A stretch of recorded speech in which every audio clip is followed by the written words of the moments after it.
비행기에서 혹시 의사인 거 밝히시나요? 의사 나오라는데 못 나가고 있었대요. 본인도 어쩔 줄 몰라서. 근데 옆에 아들이 아빠 의사잖아. 왜 안 나가? 제가 어렸을 때도 불이 잘 나가서 집안에 어디나 양초가 있었어요. 나이 많은 거 들켜. 이런 얘기 하지 마.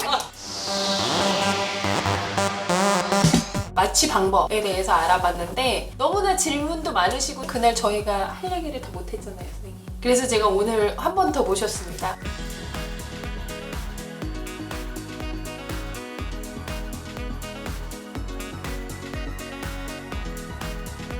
마취는 왜 마취과 전문의가 해야 됩니까, 선생님? 그렇지 않아요. 마취는 모든 의사가 다 할 수 있어요. 법적으로도 그렇고요. 전신 마취도? 천신 마취도. 우리나라 의료법은요, 모든 의사는 아기도 받을 수 있어요. 산부인과 의사가 아니라도. 왜냐하면 학교 다닐 때 교육에서도 다 받고. 근데 요새는 세분화돼 있잖아요. 분화된 쪽으로 집중적으로 깊게 배우기 때문에 훨씬 더 잘한다는 거죠. 선생님 국소 마취하고 하잖아요. 또 그것도 마취예요. 마취긴 마취지만 마취 하시다가 이게 가장 그러니까 응급이었다? 이제 저도 마취를 한 지 한 30년이 넘었어요. 볼 거 안 볼 거 다 봤죠. 테이블 다이라고 그러잖아요. 수술하다가 그 상황에서 환자가 안 좋아서 운명을 달리한 경우도 있고 제가 옛날에 개업하고 있을 때 제 앞에 있는 피부과 선생님이 선생님 하고 도와달라고 해서 불러서 간 경우인데 갑자기 의식을 잃는 거죠. 마취과 의사는 그런 응급상황이 너무나 자주 보는 거고 익숙한 거기 때문에 숨쉬나 보고 맥박비나 보고 혈압 재보고 그 시간이 굉장히 길게 느껴지지만 1분이 안 되고 2분이 안 돼요. 그 상황에서 다 돌아오면 생명에 지장 없고 전혀 이상이 없이 후유증 없이 깨어나실 수 있거든요. 일상생활에서 해보신 적도 있어요? 하와이 여행을 가서 해변가에서 친구들이랑 놀고 있었는데 사람들이 어떤 한 사람을 물에서 꺼내왔어요. 근데 이미 물에서 나왔을 때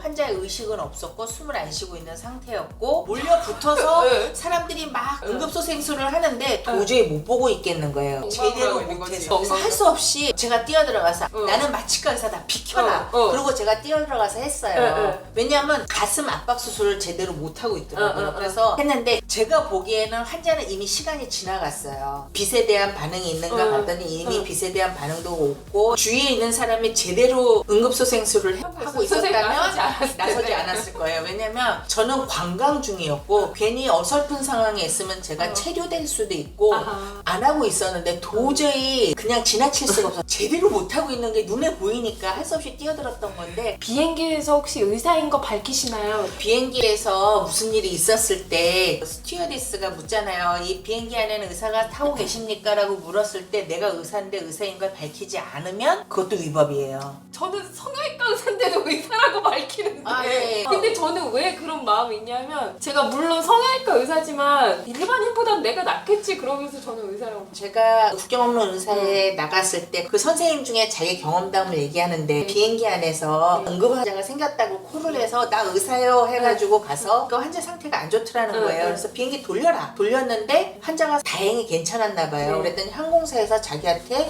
구상권을 청구해서 네가 비행기 돌리게 했으니까 돈을 청구했다는 거예요. 그래서 난 절대 이제 앞으로 안 나설 거야 라고 하는 외국인 의사를 봤어요. 그게 딜레마인 거예요. 응급 상황인데 나서야 되는데 잘못 나섰다가 괜히 덤택이 쓸까봐 그 사실을 안 밝히고 집에 왔어요.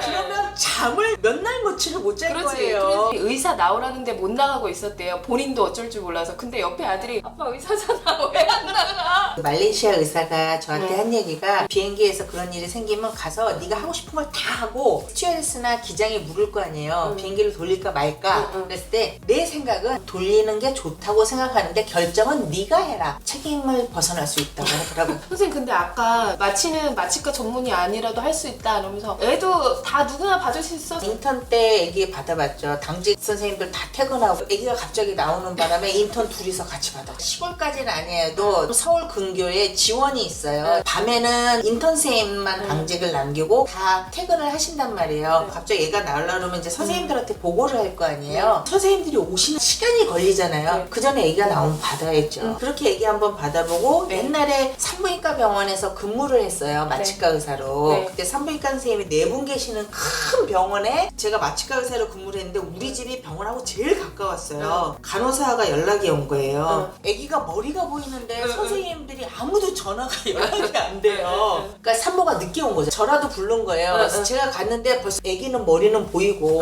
선생님들한테 다 연락을 했을 거잖아요. 아기는 제가 받고 태반은 다른 선생님이 받고 꼬매는 건 주치의 선생님이 와서 꼬매고 그렇게 해서 아기를 2번 받아봤고요. 가장 열악했던 혹시 수술방 있어요? 국경 없는 의사 일을 하면 선생님도 알다시피 중동이나 아프리카를 많이 가잖아요. 우리는 국경 없는 의사에는 최저의 의료 서비스를 하는 게 아니에요. 우리가 제공할 수 있는 최상의 의료 서비스를 하려고 노력을 해요. 그래서 약이라든가 기본적인 세팅이라든가 한국에 있는 거보다 어떨 때는 훨씬 더 재료라든가 뛰어날 수도 있어요. 근데 문제는 뭐냐면 거기 기관시설이라고 그러죠. 기본적인 게 전기거든요. 우리는 지금 한국에 살고 있으면서 전기가 당연히 24시간 365일 들어오는 게 당연하다고 생각하는데 제가 어렸을 때도 불이 잘 나가서 집안에 어디나 양초가 있었어요. 나이 많은 거 같은 아니. 이런 얘기 하지 마. 비가 오고 그러고 천둥이 치고 그러면 갑자기 이게 누전돼서 다운된다고 그러잖아요. 그럼 수술방에 불이 다 떨어지는 거예요. 수술방에 불이 떨어지면 깜깜해지고 마취기에 전기가 떨어지면 마취기 모니터도 떨어지고 산소 탱크가 아니라 전기가 산소를 공급하거든요. 환자한테 산소가 공급이 안 되는 거예요. 산소가 공급이 안 되면 전신 마취하는 환자가 산소를 공급 못하면 어떻게 되겠어요? 죽어요. 그러니까 가능한 한 전신 마취를 안 해요. 특히 우기에는 심심하면 전기가 떨어지기 때문에. 그러면은 수술은 어떻게 하느냐? 제가 핸드폰으로 비춰요. 마취과 의사는 손이 자유로우니까 핸드폰으로 라이트를 맞춰주고 있어요. 오늘 김지민 선생님 같이 해주셔가지고 뭐 마취에 대한 이런저런 얘기, 국경 없는 의사에 대한 얘기 감사합니다. 저희는 여기서 마칠게요. 즐거웠어요. 빠이. 안녕.